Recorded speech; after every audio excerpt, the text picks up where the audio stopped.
Hi, everybody, and welcome to We Talk Tech. I'm very excited to be filling in for Wayne today, who's taking a wonderful vacation. I'm joined today by Ian Price, of course, our peer team lead and innovation strategist. And we also have a great guest with us today, who I'm very excited to speak with. Who's our guest today, Ian? Craig Tschritter from Alliance Mobility Solutions. Thank you so much for being here. Oh, thank you for having me. Today, we're going to be talking all about adapted vehicles, something that Ian and I have a lot of experience with, but we've just got experience with our own vehicles, which is just one kind. But Craig at Alliance Mobility Solutions sells all kinds of vehicles and has all kinds of information on what's going on with the market and what's available and all the different kinds of vehicles that are available to us these days, which will be really great because it's been a long time since I bought one. And I assume, Ian, it's been a couple of years as well, yours, right? Yeah, about 10 years now. Yes. Oh my goodness, even more than me. I guess, Craig, a good question to start out with would be, what are the main makes and models that people are buying these days? Well, things have changed certainly since you guys got your vehicles, if you're 10 or 12 or 15 years out. Hmm. When I started 22, 24 years ago, basically there was a Dodge Caravan that was available and a Ford Freestar, right? That Hmm. was what lowered floor vehicles entailed. Nowadays, there is a bigger selection. We are able to do the new Toyota Sienna Hybrid as side entry and rear entry. We also have the Honda Odyssey as side entry. We have the Chrysler Pacifica as side entry and the Chrysler Pacifica as rear entry. And then we have the Chrysler Caravan as the Dodge Caravan is no longer in existence. So now it's the Chrysler Caravan, and that's available as side entry and rear entry as well. And then up until about, well, 6 months ago, the Chevrolet Traverse was available in Canada as a side entry vehicle. It's off the market at this moment, but we are hoping that it's going to be coming back for 2024. And what differentiates a vehicle being able to be either rear or side entry versus just side entry? Is that a complicated answer, or is it? Not really. No, it's a good question. Basically they were all available as rear entry and side entry at one time. All of those makes, other than the Chevy Traverse. And then the Honda changed its design, right? The Honda Odyssey changed its design in 2018. And then again in 2021, they did some tweaks on it. And nobody ever did it as a rear entry vehicle. Nobody ever crash tested one or cut one. And I think simply because the costs are prohibitive. And the Honda Odyssey is not a big seller for when it comes to a minivan within our market. Toyota pretty much owns that market at this point. So they did a side entry Honda Odyssey only and no rear entry. So what differentiates things is generally is body style changes, model years changes. And then with the advent of the hybrids, well, that was a whole nother wrinkle because then it took them a year to develop a side entry hybrid Toyota, right? And then we developed our own rear entry hybrid Toyota. So with the hybrids, that changed the ball game again, right? And then, of course, with the Chrysler, the Dodge going away, right? That everybody now is looking at the Chrysler Pacifica, which is a more expensive vehicle. So you used to be able to buy a Dodge Grand Caravan for $19,995. Now you can't buy a Dodge or a Chrysler Caravan for less than $38,000 or $39,000. So it brought the bar up to the level of the other minivans like the Toyota and the Honda. And if you're going to spend $38,000 to $40,000 on a Dodge or a Chrysler Caravan, why wouldn't you go right to a Toyota Sienna Hybrid, which might cost you $45,000, right? And when adopting a vehicle, what changes are made? A lot. We found that out in our own crash test and our own development.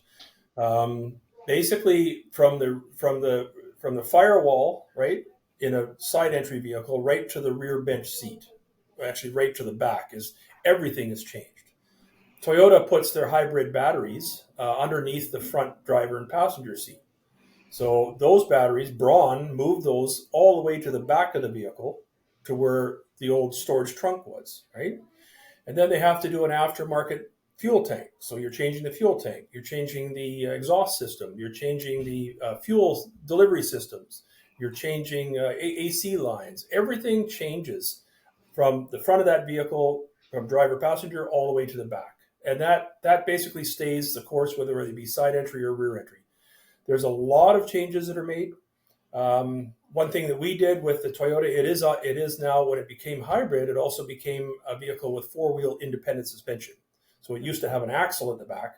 So it made the ride a lot rougher than most of their competitors. Toyota now went to a four-wheel like the Chrysler and the Honda, and we kept that in there. Some manufacturers, they go back to putting an axle in there, which doesn't, so it doesn't ride the way it did. We kept the four-wheel independent suspension to keep that nice soft ride.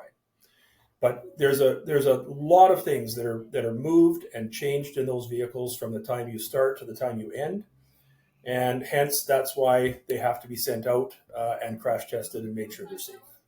So if I'm understanding correctly, when you get the stock vehicle and then you put your own, like, just entire revamp on the vehicle to make it an accessible vehicle, is that right? Yes. Wow, that's It's a lot. It Wow. is. It's quite an undertaking, right? And Hmm. it's not easy for small companies like ours to be able to do that. But Yeah.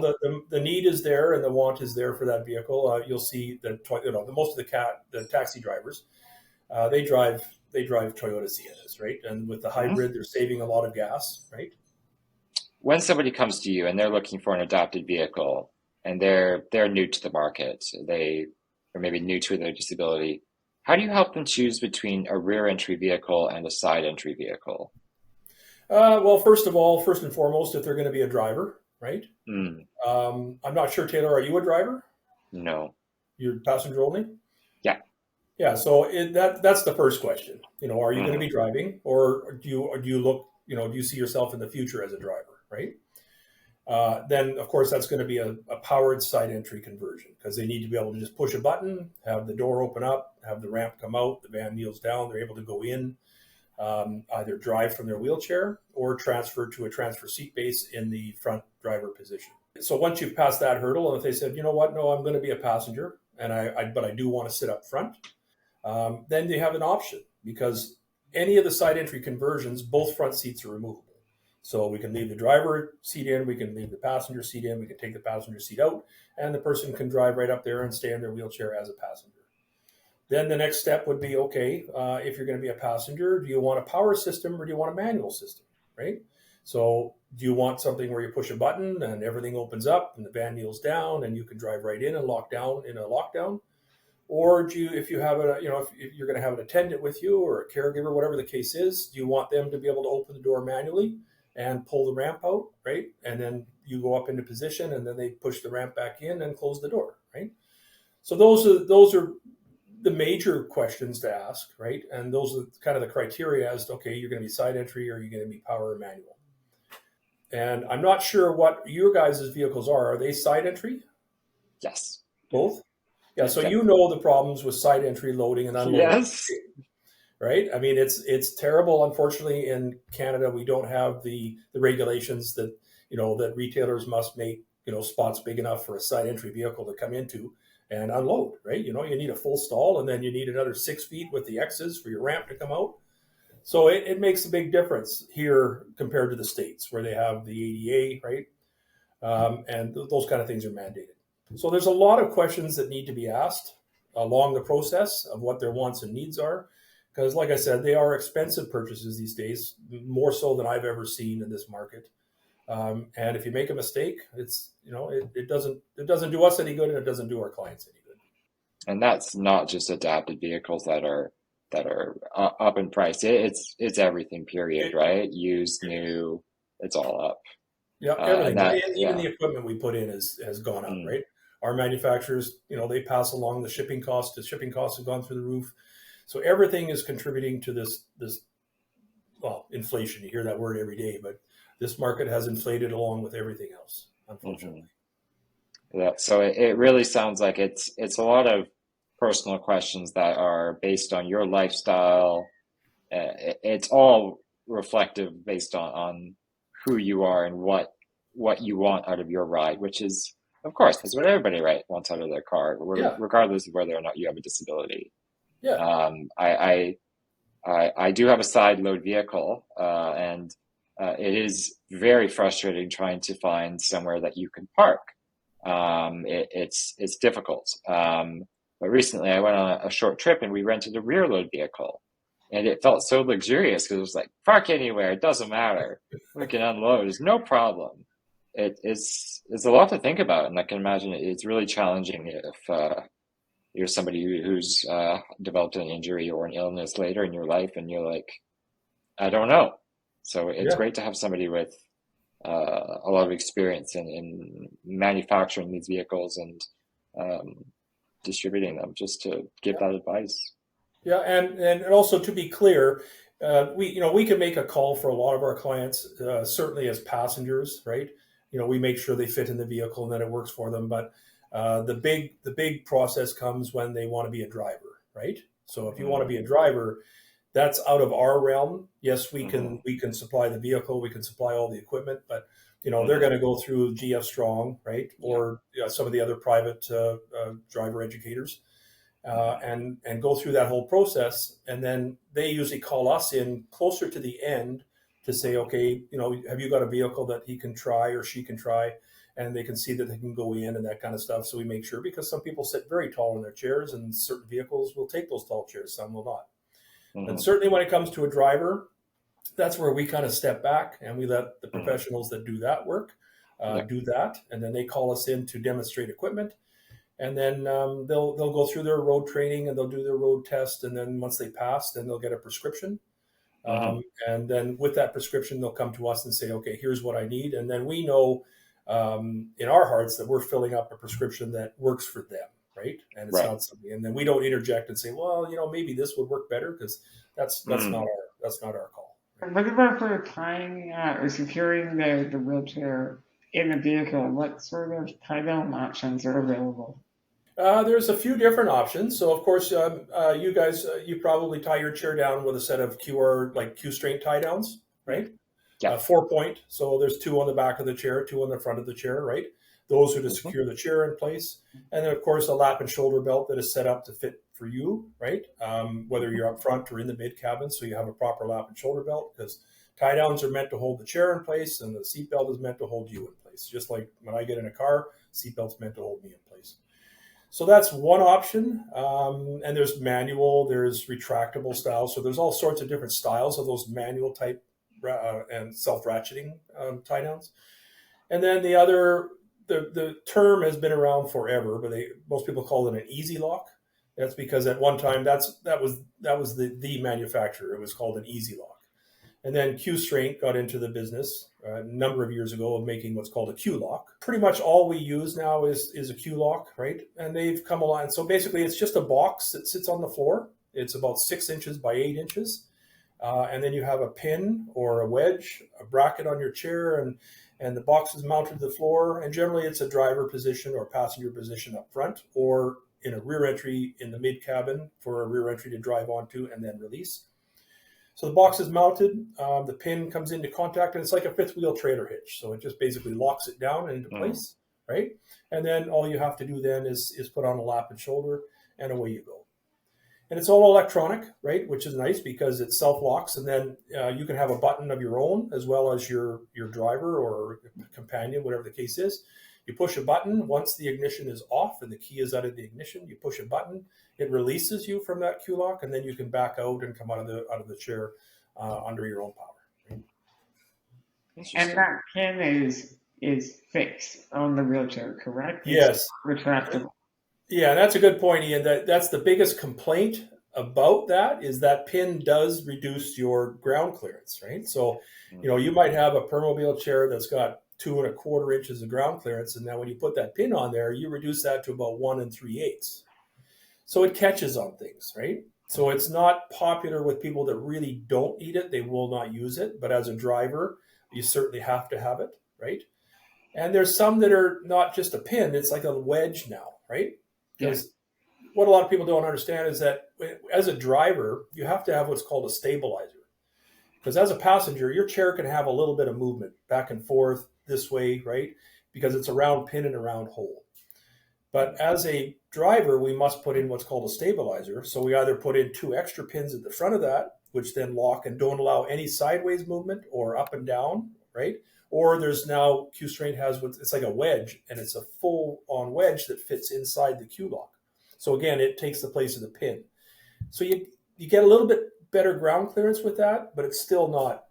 You're still going to notice that it's there. There's certain things you're going to hit, and that pin or that wedge always wins, right? If it's a door sill or it's a curb, you're going to pull up cement. I don't know if you guys have ever experienced that, but the pin is very strong, and it generally always wins the battle, right? And speaking of ground clearance, one of the first things I learned with my modified Honda Odyssey is that the van is a lot lower than a standard vehicle. Is that the same 10 years later? That's pretty much across the board Okay. with any of the minivans, right? You know, the manufacturers say, well, we get 5 and 7/8, and we get 5 and 6 and 1.5, right? They're all about 6 inches. That's your ground clearance. And that measurement is basically to the tailpipe. That's the lowest part of your vehicle. So if you come to a speed bump, which I'm sure all of you have done that, and especially if you're a new wheelchair user and you come to that first speed bump and they go a little bit too fast, or the driver goes a little bit too fast, and you hear that scrape of that tailpipe on that speed bump, it's a terrible noise, and it sends shivers down anybody's spine. And then eventually you get used to it, right? Mhm. Yes. Because Yep, it's we're used unavoidable, to it. as you know, right? You get used to it. But driving habits also, I encourage people when they get especially if they're new wheelchair van users, I say, you know what, there's 4 rules you have to really pay attention to with these vehicles, as they are lower to the ground, right? So when you come to a speed bump, there's no more California stops. It's stop, up and over, or turn your wheels to one side and come up and over, because that gives you a little more clearance, right? When you come to a sidewalk, stay a little bit further away from the sidewalk, right? Because the vehicle is lowered and that door opens out this way and then comes back, right? If you forgot to shut off your kneeling or something like that, you can run that door down the side of the sidewalk. Or you can actually, if you're really close and you forget the kneeling's on, you can put the door on the sidewalk and pop the door right off the car, which I have seen happen. And more often than not, it's just, somebody forgot, right? And they forgot, oh, I should shut the kneeling off, or they even shut it off, but they're just way too close to the curb. So it's just getting information for people and saying, here's the things you're going to come across. Most of them are avoidable, but you're always going to hit that tailpipe on something eventually, right? And it really doesn't do any damage as long as you don't hit it really hard.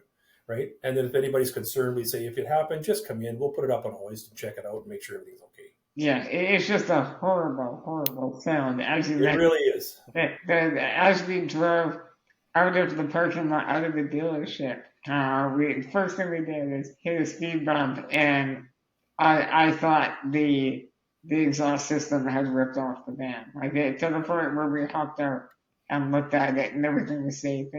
And they are very well built. I know the first time looking under the vehicle, I was really impressed at how solid it is. A very good construction. It's just extremely low to the ground, so be mindful of that. Are there any options for people who perhaps live in more rural areas? Like, what do they do if they live somewhere, say down, it doesn't have a proper paved road, or they want to do a little bit more off-roading? Is there any options available for them? Yes, there is, and you may be familiar with it. It's called ATC, so it's all-terrain conversions. They're made in the States, and so we can take a Chevrolet truck, a pickup truck, right? A Chevrolet or a GMC, so the GMC Sierra or the Chevrolet Silverado. It has to be new, and we send it down to them as we make sure that it fits within their spec. And this is something I always warn anybody: if you're going to bring me a vehicle, before you buy it at whatever dealer, you send me the spec sheet on it. I send it to ATC, and they say, yes, this vehicle, we can work with this, we can convert this, because it has happened. People bought a vehicle and they said, well, we can't do that. It's got this engine or it's got this drivetrain. So that's an expensive mistake then, right? So I always say, yep, we can do that. So let's start with get the truck, whether I get it for them or they get it themselves. We make sure that the truck satisfies the needs of the conversion company. And then we ship it down to them.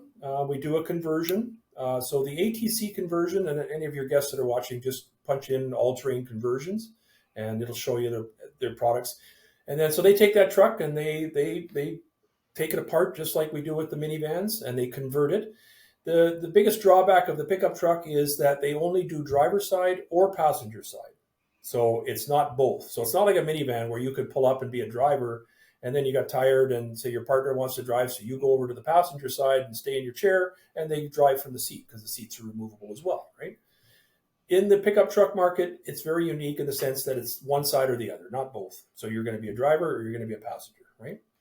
But having said that, I have some clients that they're a driver from their wheelchair, and then they have a seat that comes out the other side, like the tourney seats or the link seats. So the whole seat comes out of the car and lowers down.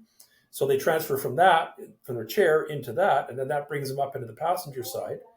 Then they can put the driver's seat back into the driver's position of the platform that they were driving from. They can put their chair in the back with a lift, whether it be a manual chair or power chair, and then their partner can drive the truck as a regular truck. I'm curious, how much is a typical conversion, and is there any funding available for that conversion? Yeah, so the typical conversion nowadays is going to run anywhere from 47,000 to 52, 53, depending on the manufacturer, depending side entry, power, and that type of thing. So basically 50,000 is a good ballpark to say that, okay, here's what a conversion is going to cost. And then if you want to add any kind of driving equipment, you're looking at a lockdown for your chair, you're looking at 5,000, hand controls a couple of thousand, spinner knob a few hundred.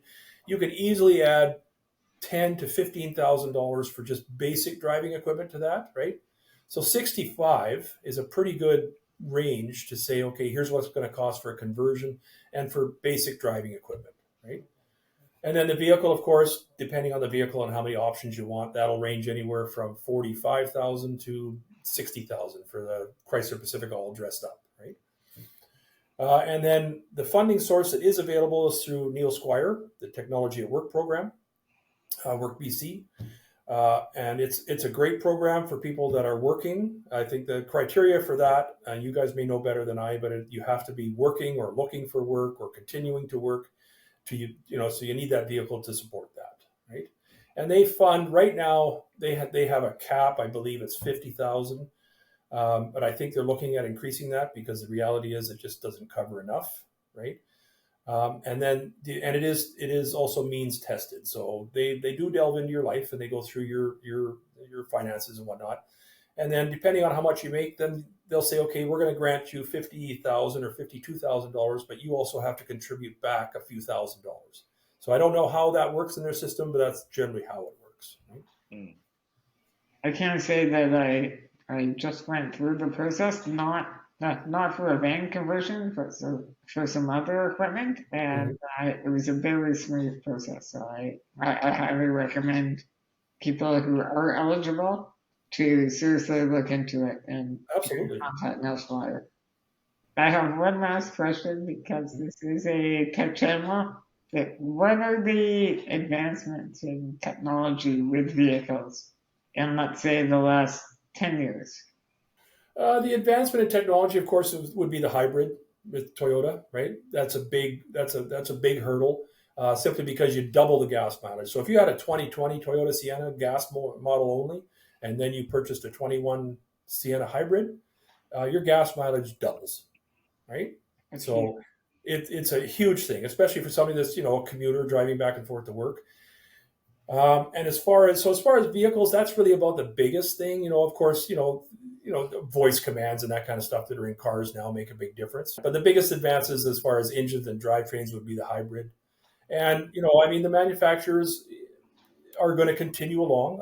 I think within the next 5 years, maybe a little bit longer, we may see a fully electric platform for these types of vehicles. I certainly hope so, right? Because the platforms are pretty basic. It's just a platform, and then you put whatever shell you want on top of it, right? It's like the Tesla, right? So there's no reason you can't have a lowered floor accessible vehicle on a fully electric platform, and it will come. But hopefully the prices will come down with it. And then maybe for anybody that is looking at driving, advances in technology for hand controls. We've gone from fully manual to electronic hand controls, so they're drive by wire, just like your car. So if in a new car now, you step on the gas pedal. There's no cables that go to a carburetor or anything like that. Now it's just the computer kicks in, takes it over. The problem with hand controls is they were mechanical, so you had a rod that went to the gas pedal, and there was a lag there, right? And now with the new ones, which are electronic, you can turn them on and off.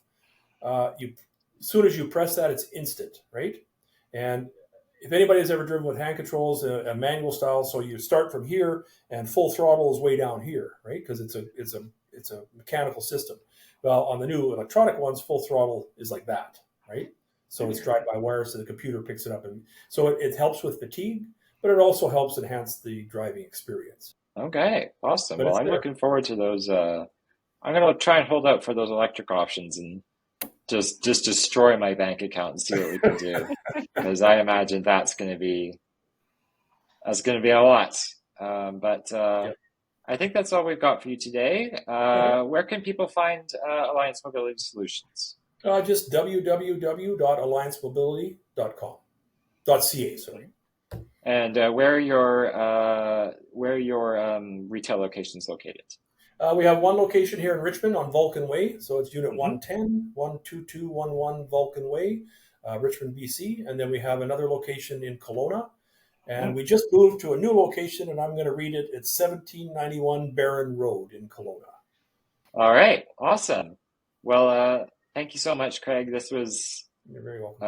I found it so interesting, and I know our viewers and our members are as well, because I feel a lot of questions about adapted vehicles and what people should look for, and this will be a great resource to point at them. So thank you again for joining us. It's a big decision, and it's great to have support in making the right decision, For sure. figuring out what's right for you. So thank you very much for that, and thank you everyone for watching. Please like and favorite and subscribe, and we'll see you next time.